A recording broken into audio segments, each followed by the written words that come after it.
Good day, sir. This will be our report. How does society influence our development as person? Number 1.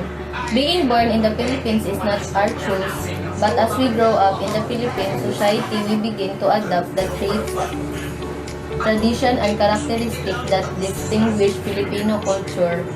Explanation.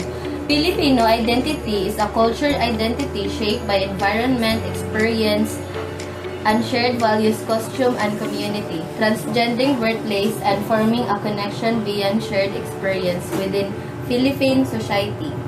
Number 2, we learn to speak our mother language through our interaction with family members and other members of society. It also through our interaction with other individuals and institutions that we learn how to behave appropriately, what beliefs and tradition to practice, and what ideas and perspective to consider acceptable. All this come together to define our identity not only as person but as member of Philippine society. It can be said that you cannot think of a person outside of society and you cannot think of society without person. So, our identity in Philippine society is shaped by language, behavior, and cultural elements. Personal identity is interconnected with the collective identity of the community as each person reflects their society as contribute to its collective identity. The person and the society have a very dynamic relationship in which one cannot exist without the other because of the reality. It is important to consider society role in the growth and development of a person and the person role in transforming society. The interdependence between individual and society is a dynamic and essential connection. Society shapes the growth and development individuals through cultural norms, values, and institutions. 5. Society influences our development as person in various ways. Society in the backdrop by which we adapt the prevailing culture, identity, values, ideas, and knowledge of the person. Groups and communities that surround us. Think of the various groups and institutions in society that have contributed to your identity as person. Explanation. Society plays a pivotal role in shaping our development by influencing our culture, identity, values, ideas, and knowledge.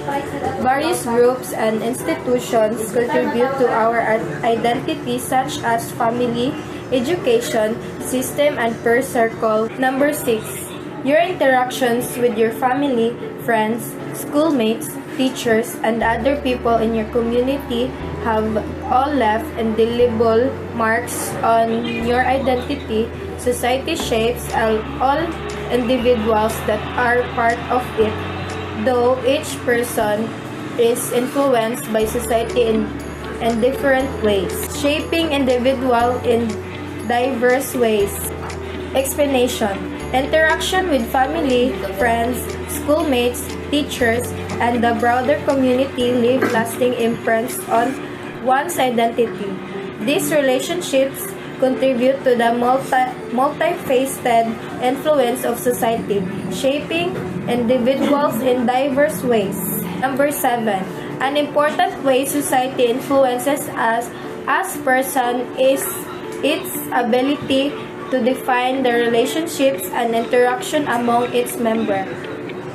Society influences the interaction of its member through the establishment of norms, which are a set of traits and behavior that society considers acceptable and those encouraged and passed on to other members. Explanation.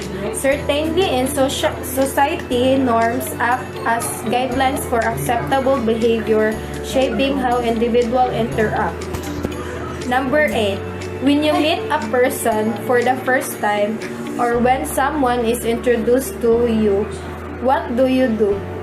The first thing that comes to your mind is to say hello or nice to meet you.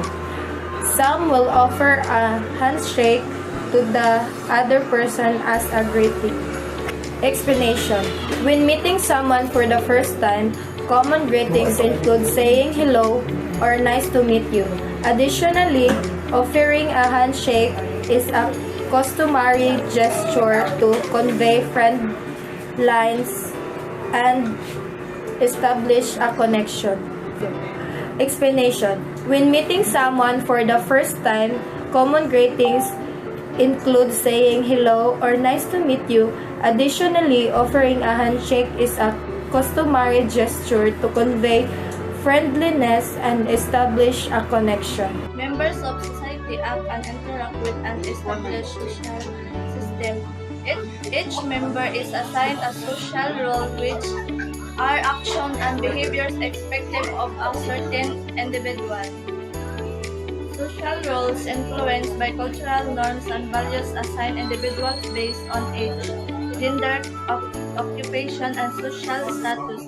They provide a framework for interaction with individuals, specializing based on skill and interest. Individuals who share similar backgrounds or perform similar roles are grouped together into social groups or social classes.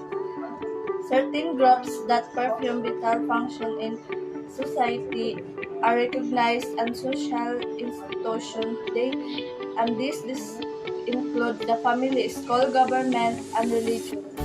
Our lives are a continuous interaction with different social classes, groups, and social institutions. These relationships contribute to shaping our view of the world and defining our identity. Explanation. Social grouping and categorization are crucial in human societies, shaping identities and interaction. Social classes, institutions like family, education, and religion influence behavior and beliefs. Relationships within this group and institution significantly influence our worldview and identities. A well-functioning social system where all members, groups, and institutions work in harmony will ensure that society remains harmonized and continues to uphold the welfare of its members. Explanation. A well-functioning social system fosters harmony and cooperation among its members, groups, and institutions through shared values, effective communication, exclusive decision-making, equitable resource distribution, social justice. The historical development of society has brought about significant change in the way human beings relate to each other. Early societies were initially centered on the family and the clan. Explanation. Society's development has significantly influenced human relationships, shifting from familiar and clan-based to introduced economics, the Industrial Revolution in the 18th and 19th centuries. Over the course of his or her life, a person will be undertake the various social roles as he or she continually interact with the other members of society. Explanation. Throughout life, people take on the different roles as they interact with the other in society. An individual is not just a member of a family. He or she is also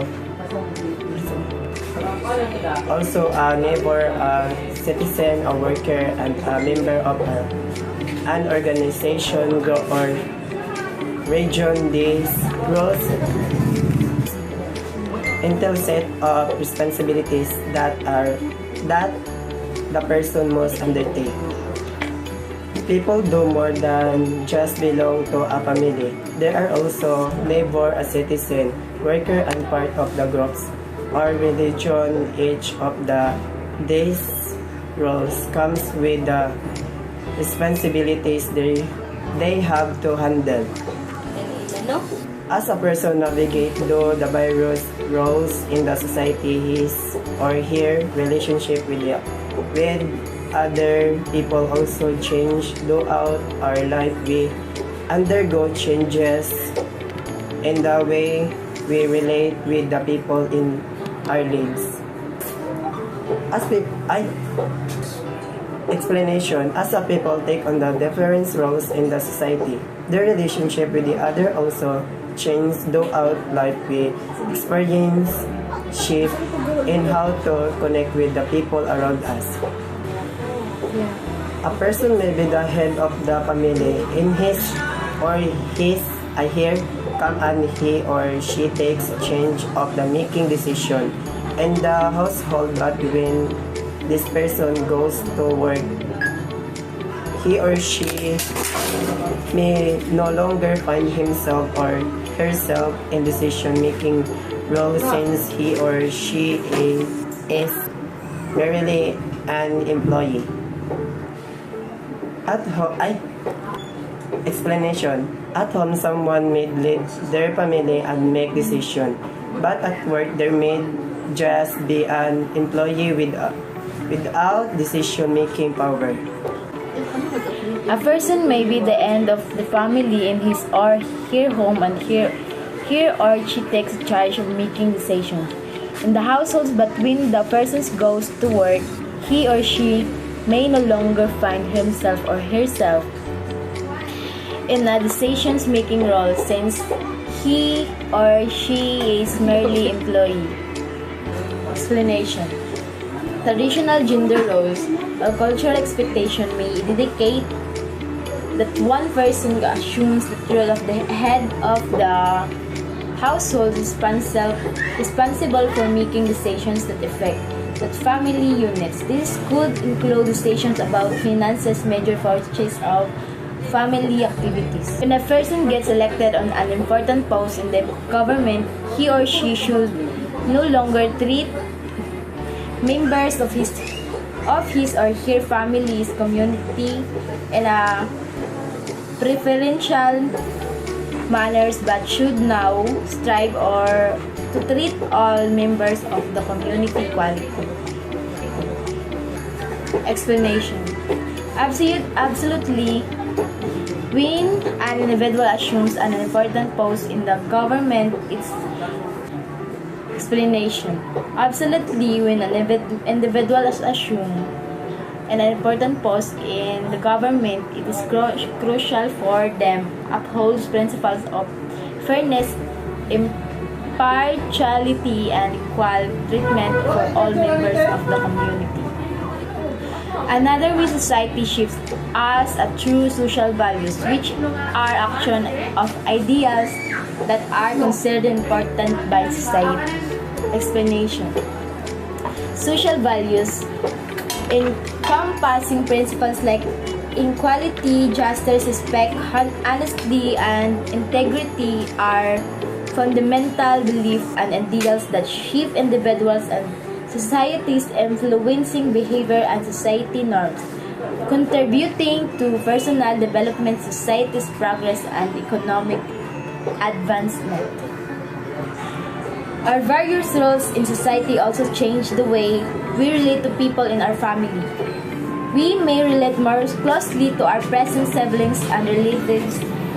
In school, however, they may not treat our classmates and teachers like explanation. Social roles significantly impact relationship and instruction. In family relations characteristic by intimacy and emotional bonds, and school settings characteristic hierarchy, respect, and common goals, requiring understanding and adaptability. Thank you. That's all. Thank you.